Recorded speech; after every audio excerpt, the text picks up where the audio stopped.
Pretty much every Christmas since I was a zygote, I'd ask Santa for a horse.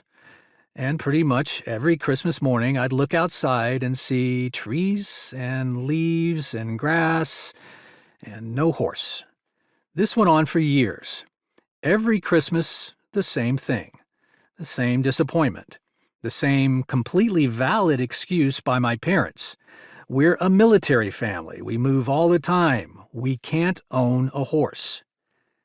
When I was 10, we were living in Klamath Falls, Oregon at an Air Force base named Kingsley Field. It was summertime.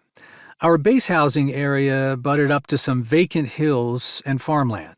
I'd wander around for hours, building rock and wood forts, or looking to scrape out a treehouse like the guy in My Side of the Mountain, one of my favorite books at the time.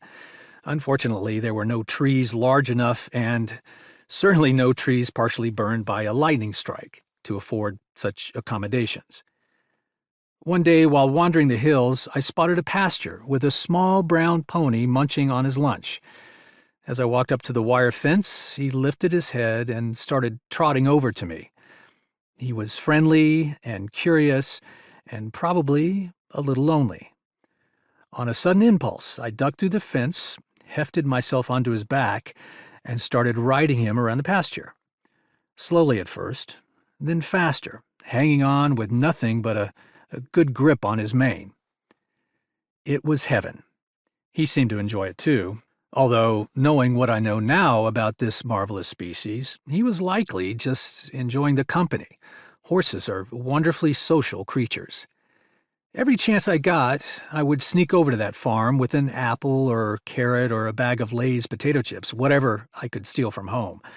The pony was always waiting at the fence for me. He'd gleefully chomp on whatever treat I'd brought, then stand perfectly still as I wiggled and squirmed to get onto his back. We'd ride for an hour or so. I'd slide off his sweaty back. We'd say our goodbyes, and I'd head home, sore-butted and happy as could be. The first day of school came. My big sister Meg and I walked to our new elementary school.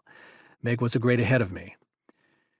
I'm going to sound like the boomer I am for a second because I don't know how else to explain this.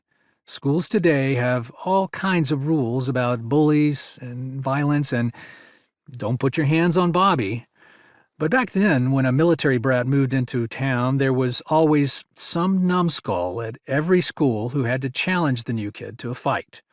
Sometimes more than one kid. It was a Darwinian effort to establish the pecking order. I hated it. But after a few moves from town to town, I realized you either learn how to fight or you learn how to cower.